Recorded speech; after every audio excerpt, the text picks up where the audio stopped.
karena keterangan sebelumnya ini nyala namun blank, diperbaiki area belakang, namun unit yang tadinya blank jadi mati ya, kena imbas efek perbaikan sebelumnya. Bola timahnya pada nempel satu sama lain.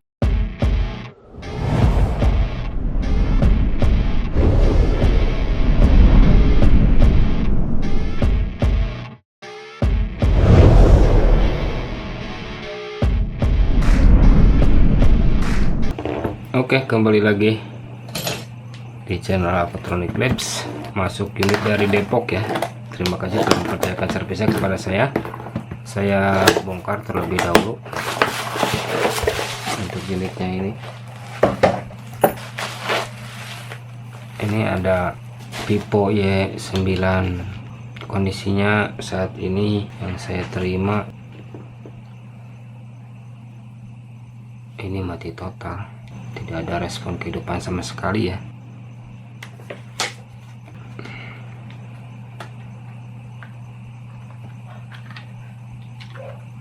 Oh, ini Y93 bukannya 91 ya. Ini chipset MediaTek.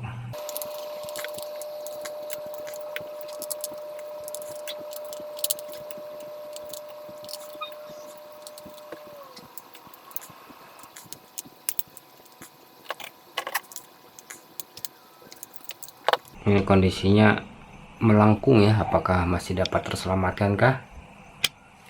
Saya tangani, saya masuk ke tahap perbaikan, mudah-mudahan unit masih dapat tertolong. Oke, saya masuk ke tahap perbaikan saja.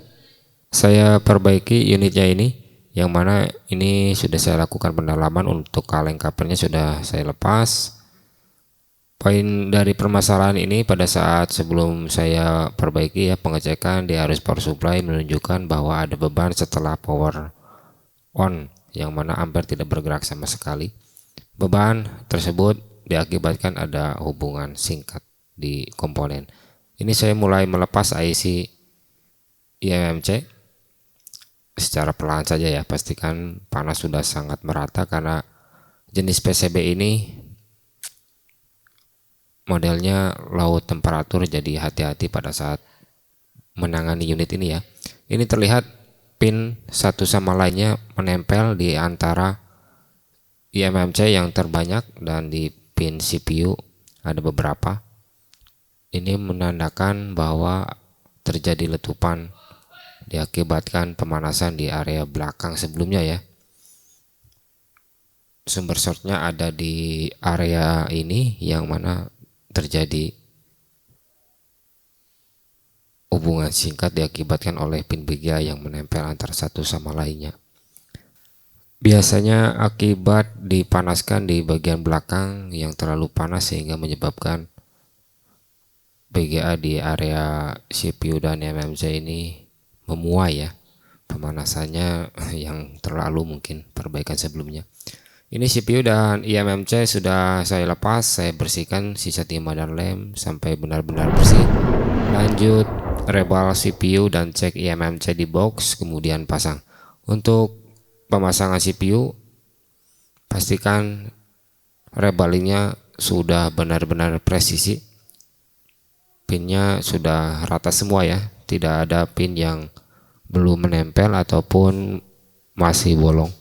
Pastikan semuanya sudah benar-benar rata sebelum nantinya dipasang. Dan permukaan PCB juga harus diperhatikan, harus benar-benar rata, bebas dari kotoran, sisa timah ataupun lem ya. Pasang secara tepat di poin ataupun di batas garis yang sudah disediakan di PCB-nya, jangan melebihi ataupun jangan miring. Gerakan secara perlahan, pastikan IC sudah ngembal balik ke posisi semula dan selesailah proses pemasangan IC CPU. Lanjut ke pemasangan IC MMC. Untuk IC MMC ini sudah saya lakukan pengecekan di box dan kondisi healthy ataupun firmware masih utuh, dan healthy-nya juga masih sehat, dalam arti IC IMMC ini tidak rusak ataupun tidak cacat ya. Untuk pemasangannya seperti biasa, proses pemasangan selalu hati-hati, dan selesailah sudah proses pemasangan CPU dan IMMC. Namun perbaikan belum selesai sampai di sini. Perbaikan masih berlanjut, yakni saya teliti lagi area display ini X dipanaskan juga, yang mana IC display ini driver display fungsinya untuk menampilkan gambar ke LCD ya. Proses IC yang memproses sinkronisasi CPU ke LCD, data dari CPU ke LCD. Ini saya lakukan perbaikan dikarenakan ya memang ini akibat pemanasan sebelumnya yang dilakukan di area ini menyebabkan IC ini ikut memuai ya. Ini saya lepas. Untuk proses pelepasannya seperti biasa, hati-hati jangan sampai ada kesalahan yang ditimbulkan ya. Ini sudah terangkat untuk IC displaynya, saya bersihkan sisa timah dan lem yang masih menempel.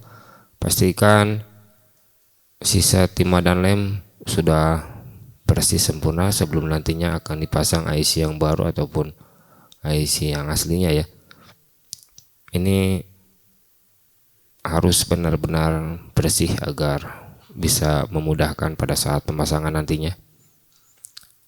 Untuk IC driver display ini saya lakukan pergantian, tidak saya lakukan rebaling karena kan memang IC aslinya sudah tidak dapat digunakan lagi ya. Ini saya pasang untuk IC barunya.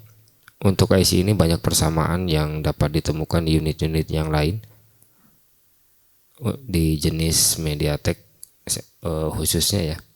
Pasang secara tepat, presisi, dan ini untuk kapasitornya tadi saya lepas pada saat pengangkatan agar mempermudah pelepasan IC ya. Ini saya pasang kembali dan proses pemasangan IC display selesai. Poinnya IC CPU, IMMC dan IC display sudah selesai saya perbaiki, lanjut uji saja. Dan oke, setelah melakukan analisa, pengecekan sekaligus perbaikan yang mana unit ini mengalami mati total X service. Setelah saya telusuri, ini terjadi lengkungan di mainboard yang mana X service sebelumnya mungkin perbaikan di area display karena keterangan sebelumnya ini nyala namun blank, diperbaiki area belakang namun unit yang tadinya blank jadi mati ya. Setelah saya lakukan pendalaman, unit ini short, tidak ada arus ampere yang naik ataupun yang bekerja dikarenakan ada beban tinggi. Setelah IC power ditemukan ada pemuaian dari IC IMMC ini untuk pin BGA nya dan di CPU juga ya, terjadi letupan di timah BGA sehingga menyebabkan kakinya ataupun pin BGA nya short satu sama lain sehingga di arus ampere tidak ada reaksi ya. Untuk kasus melengkungnya ini mungkin diakibatkan dari terjatuh ya, dikarenakan melihat dari casingnya ini dia melengkung juga patah seperti itu. Poinnya di sini perbaikan yang saya lakukan di pergantian IC display dan rebaling CPU dan IMMC-nya. Tidak ada pergantian part di CPU dan IMMC, hanya saja IC display ini saya ganti dengan part yang baru. Oke, ini saya uji saja ke LCD ya untuk unitnya ini. Apakah dia sudah dapat bisa menyalakah? Ini getar ada ya, namun tampilan blank. Saya coba charging.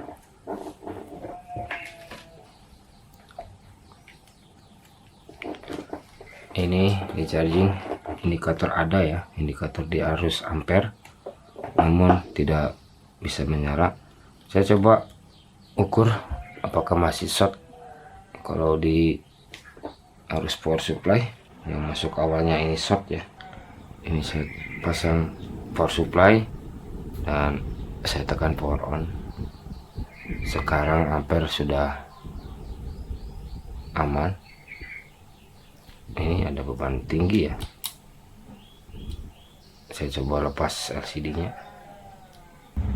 Kalau di arus ampere ini menunjukkan normal ya, tidak ada masalah.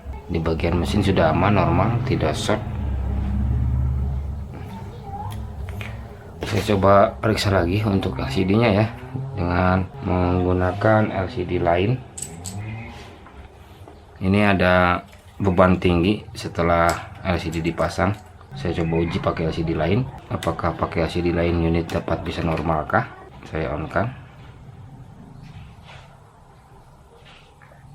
Nah, ini kalau pakai LCD lain unit bisa menyala ya, artinya perbaikan di mesin sudah aman. Namun LCD yang bawaannya ini rusak ya, dia terjadi short, biasanya dari pemasangan yang kurang sempurna kalau terjadi short di LCD ya, atau juga bisa jadi LCD nya yang bermasalah. Nah, ini unit sudah bisa menyala ya. Ini ada kunci layar. Ini coba saya rapikan dulu keseluruhan part dan sambil membereskan LCD yang bawahnya ini, mudah-mudahan masih dapat bisa diselamatkan lagi ya. Sementara perbaikan di area mesin sudah ada perkembangan, unit sudah dapat bisa menyala kembali dengan ampere normal ya.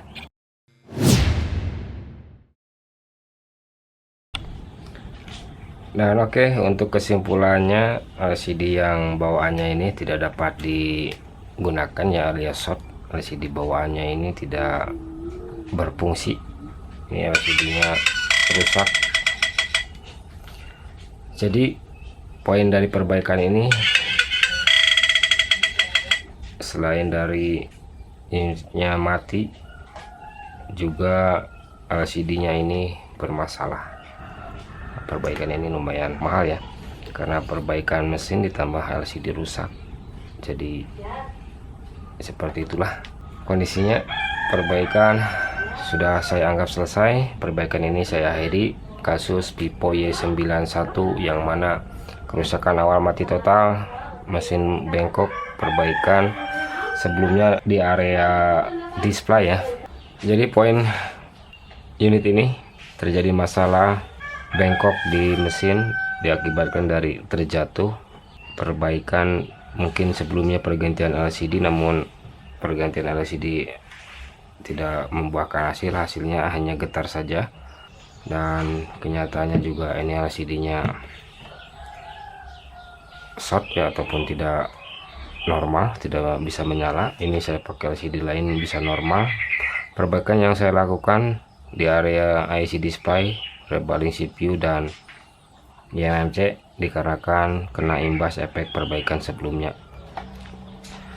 Bola timahnya pada nempel satu sama lain. Mungkin begitu saja untuk yang punya unit. Terima kasih telah mempercayakan servisnya kepada saya. Unit ini sudah selesai saya perbaiki, dan bila ada salah pengerjaan maupun salah kata di video ini silahkan koreksi di kolom komentar. Sekian dan terima kasih.